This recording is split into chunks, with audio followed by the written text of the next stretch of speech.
There is currently a worldwide talent shortage across a lot of different industries. Australia in particular is being reported as one of the worst affected locations. Workers' expectations are also growing as well, at a time where the market is on the lookout for individuals who can get the job done. Now may be a good time to prioritize getting a pay rise to carry you comfortably through any economic troubles we may face based off of the absurd money printing that the governments have been doing all around the world over the past few years. Welcome back to my channel. My name is Reese, and in today's video, I am going to be walking you through how to get a pay rise step by step. Now, before I get into any specifics, I just want to mention that for some roles, things like maybe a public servant, you might not be able to apply all of the points that I talk on today. And with that out of the way, if you know that you are being underpaid, it is time to take action. And in reality, you really only have three options. Number one is to change companies. This is by far the easiest way from a salary bump perspective. However, there are lots of different factors to be considering when thinking about changing companies. Just a few off the top of my head would include work-life balance,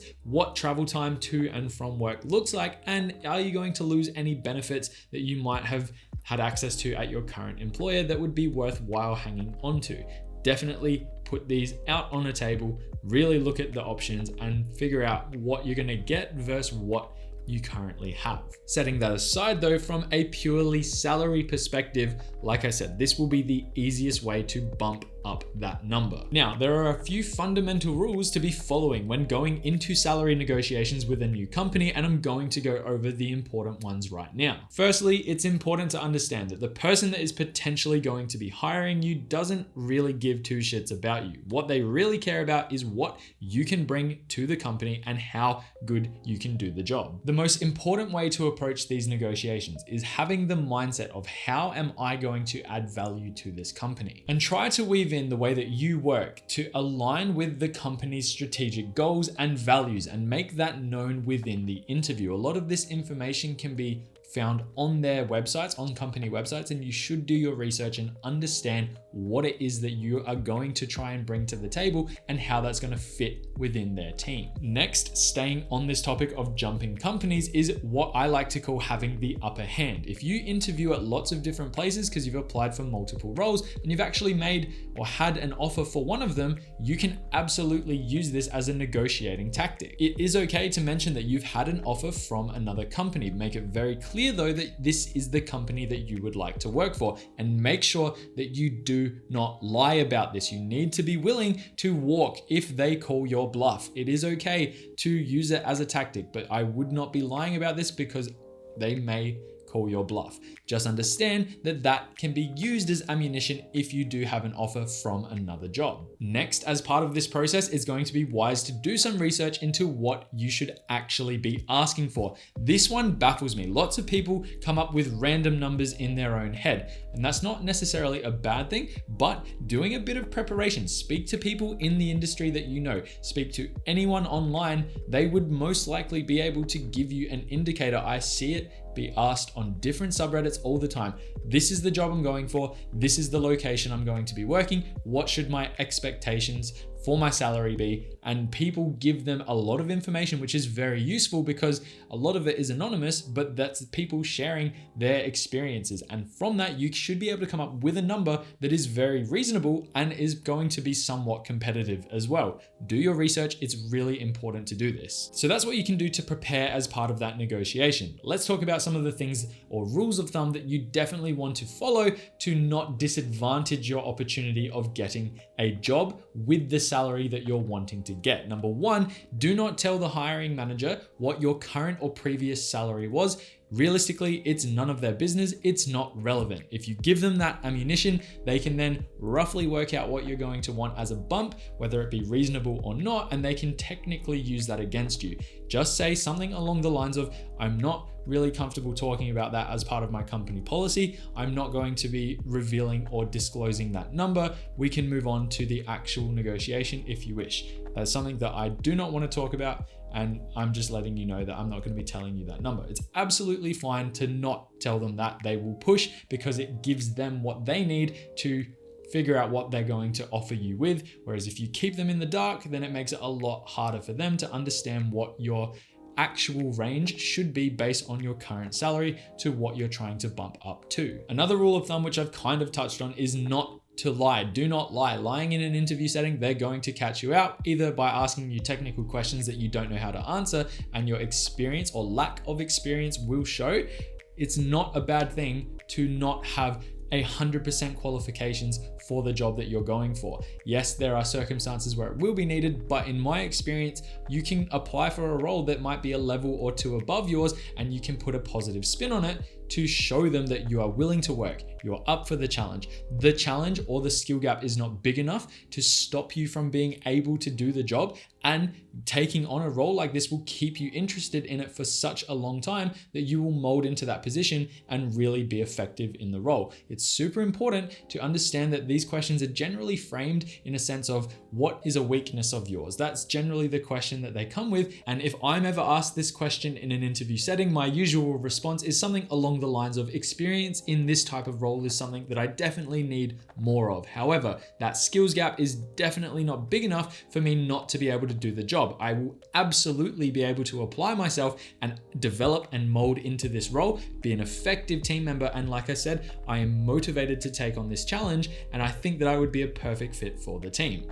Something simple like that to really show that you're keen and motivated on the role, even if it might be a little bit higher than what your current pay grade is. And lastly, the most important rule of thumb to be following, and that is to do your homework on what the role entails. Get as much information as possible about what is going to be expected of you and go in there prepared. I've said it kind of throughout this initial start of the video, but it's so important to plan ahead and be prepared. It will give you the edge on the interviewees and the other applicants that haven't taken the time to get an understanding, or the best understanding possible, of what they're going to be expected to do. I cannot recommend this one enough. It is like ammunition to just ask for whatever you want if you can prove you know how and what you're talking about. I have to put emphasis on it. It will single-handedly give you the best opportunity to ask for whatever number you really want within reason, and give the interviewers and the hiring managers confidence in accepting your salary proposal. Okay, let's move on to the second option of today's video, which is you are going to apply for a job within the same company you work for. For the company I currently work for, there are lots of large-scale projects going on all around Australia, and I theoretically can get work on any of them if I really want to. So I would need to go out and apply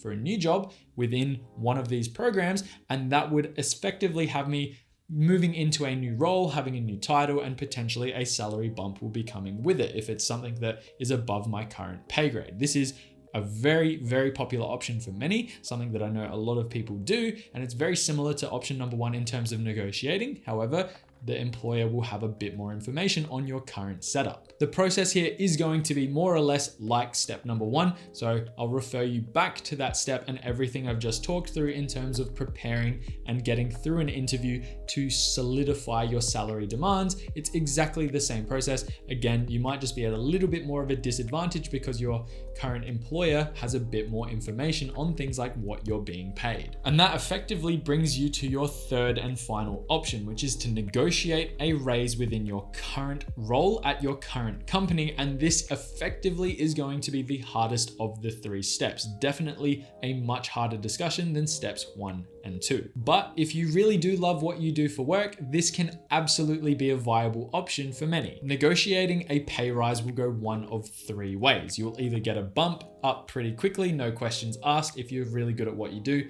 and it's kind of been a long time coming. Number two, you'll get rejected by your boss or HR pretty quickly, which again isn't a bad thing, and I'll talk more on that in a moment. Or number three, you'll get strung along for a period of time with not much happening. You know, oh yeah, we'll do this, and oh yeah, we'll do that, and we'll work towards it, but nothing ever comes from it. Getting bumped up or rejected quickly is not a bad thing whatsoever. You'll either get the outcome that you want, woohoo, a pay rise, excellent, or you'll get rejected, oh damn, well, at least you will have an outcome. From there, you can make decisions to, if you get rejected, maybe go look for work elsewhere. It gives you that absolute guidance of, it's not going to happen, I need to do something else if this is what I want to do. The real trap lies within outcome number three, where if you get strung along, which I know lots of people who have in my industry for companies that I have worked for over the past 5 years of my engineering career, it is absolutely mind-boggling watching them freak out over a 10-month to 2-year period trying to get a pay rise,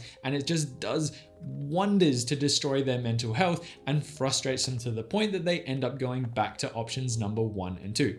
Getting nowhere with your boss is something that can be incredibly frustrating, and having this knowledge that I'm about to talk through now is going to be ammo to basically stop that from actually taking place. So here's exactly how to avoid falling into this trap step by step, starting with step number 1 being plan ahead. Walking into your boss's office and asking for a raise because the cost of living and your mortgage is not something that you're currently able to service because inflation has caused it to go rampant is not going to get you what you want. It is very important to understand 2 things in particular. Number 1 is how do you generate value for the business, and number 2, how do you actually display that you generate that value for the business to your employer? You can be really good at your job, but people might just expect that of you and not really understand where that value is coming from. Showing it and actually proving it is a really good way to have evidence to say, hey, look at what I'm doing and how effective it is. Reward it. And this comes in the format of shining. That's the way I like to word it. Shine at your workplace. You really do need to stand out from the rest in some capacity. This might see you putting your hand up and accepting some challenging tasks that might throw you a bit out of your comfort zone. This is that type of take the opportunities that are thrown at you and really run with them. Do well at them. Make them a challenge that is not going to be a challenge for very long because you're going to get on top of it. The other way to do this as well is to knuckle down on the tasks that you currently have. It's pretty easy to do work to a high standard if you're good at what you do, and if you're not, you can practice and get better over time. It's something that should happen as you develop in a role. This, in my opinion, is easy to achieve because output can be measured by set expectations. And the easiest way to set expectations is to set goals and targets with your boss throughout the year. And these should be able to be set at any time. One example is in my industry being engineering, I usually set these targets and goals at my quarterly performance reviews. I make sure to set out what I would like to achieve throughout the year, and then from there, I write it down and make sure that I create a paper trail to track the progress I make on those goals and targets. Getting these details written down is very important. It is crucial. I've had bosses who I have been working towards these types of goals with, and I have seen them take a new job somewhere else, leave the company, and then when the new person has come in, I've said, okay, this is the progress I've made, and this is where I'm at, and this is what was agreed upon. And then they've gone, we have no collection of that. We have no understanding what you're talking about because it was being tracked in my boss's mind and it was not actually written down anywhere. This is part of that mental health problems that can be, frustrating for someone who's worked very hard towards some goals and then them basically be forgotten overnight. And finally, as part of this initial stage of this process, having this in writing gives you ammo and evidence to take towards your boss, towards that conversation, to show them that you have evidence of why you deserve a pay raise. I'm actually going to steal a passage from this book right here, which is called I Will Teach You to Be Rich, written by Ramit Sethi. I have actually applied what I'm about to go through 3 times in my short-winded career of about 5 years working as an engineer, where I've taken my salary from about $60,000 when I started out as a grad up to well over 6 figures now, simply by applying what's in this book. 3 to 6 months before you ask for a raise, sit down with your boss and ask what it would take for you to become a top performer at your company. Get crystal clear about what you'd need to deliver and ask how being a top performer would affect your compensation. And within the book, he's actually given a template of how you would go about setting up the meeting with your boss, which goes something like this. It's, hi boss, how are you? Hope you have a great New Year's. Wow, real great example. I'm really excited to kick things off this year, especially with our new X and Y projects coming up. I really want to do an exceptional job and I'd like to chat with you for a few minutes about how I can be a top performer. I have some ideas of my own, but I'd love to get your guidance as well. Would a 15-minute chat next week be okay? If so, how about I swing by your desk Monday morning at 10 a.m.?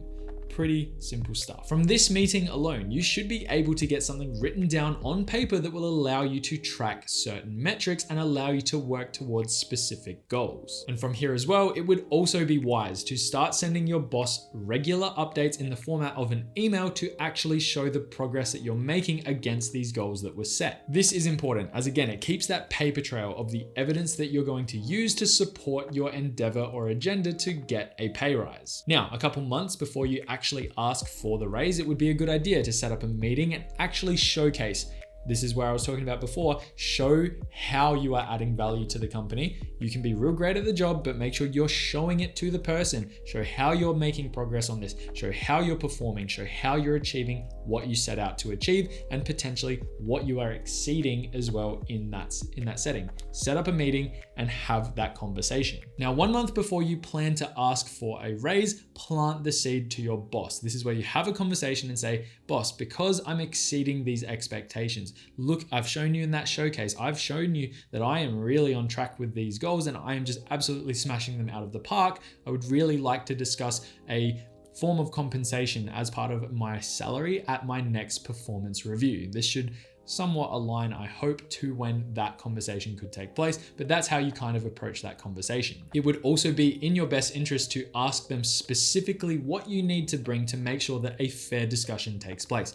It is critical that you listen to what they say. Listen to every word and remember it. And now the conversation finally arrives. And at this point, there will be one of two outcomes that you are going to live through. Number one, you have smashed those goals. You have exceeded expectations. You've done everything you needed to do, and you'll be compensated handsomely. Hopefully those salary negotiations go pretty well. You can apply similar aspects from parts 1 and 2 of today's video, where you have some idea of the number that you're wanting and why you're wanting it. You can justify that in that conversation, and that is going to be the best outcome. Number two, you may not have actually achieved what you originally set out to achieve. Those goals might have been a bit ambitious and the goalposts might need to move a bit. That does not mean that you give up and don't continue down this path. It just means that you need to have that discussion with your employer and potentially show them that, look, it's going to take a little bit longer. I would still like to have that discussion very much when the time comes, and you continue working towards those goals. This in reality is a possibility and is something that you should definitely keep in the back of your mind, because it can happen to anyone in any scenario. People like to take on some goals that could be a little bit too ambitious. I myself have done that before, and I know others that have as well. Keep that in the back of your mind, I suppose. And I kind of forgot about this one, but this is the most important one. Number three, there is a third scenario that could pan out. You've smashed your goals, but your boss wants to play hardball. They don't want to give you that pay rise because, money's tight at the moment. And this is where it should be somewhat easier for you, because you have been very smart. You've smashed all of those expectations out of the park, blown it out of the water. However, you've also kept a paper trail, meaning you know exactly what goals you need to have met. You had an agreement from your boss from all those months ago from doing that planning, and you should be able to take this to the relevant people within the company to have that fair discussion, showing that paper trail, showing the showcase, showing the emails, showing the agreement, showing the goals that were set. Having that paper trail is your ammo, it is your evidence, and you should be able to negotiate a pay rise with whoever it is you need to have that conversation with.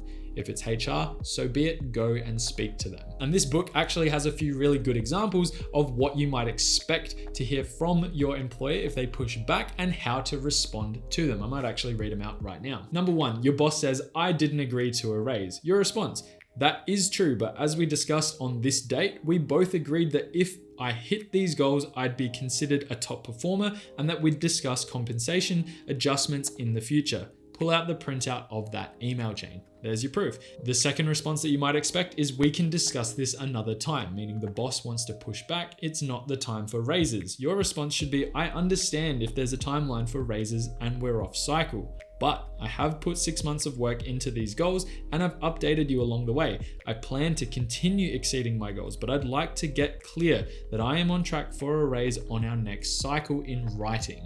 Put it down on paper. Get that evidence.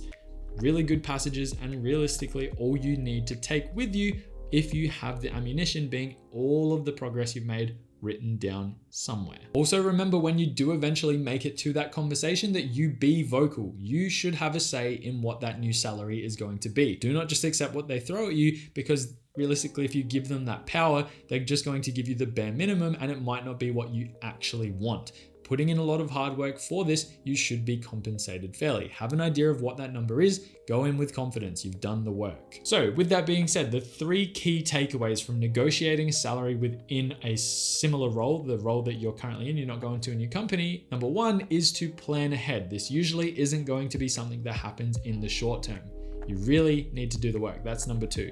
Prove your worth. It's very important that you go in there with confidence saying, I have actually done what was agreed upon, which is number 3. Get it in writing from your boss what those expectations are. Like I mentioned earlier, I have done this myself 3 times since I started as an engineer, and I will continue to do it this way until I stop working, essentially. This is the most effective way by far to get a pay rise, and it's something that I could only encourage everyone else to do because there's a lot of work that has to go into it. But once you understand the formula, once you do put in the work like I do, the outcome is going to be you getting what you want, and the payoff is going to be well worth the effort.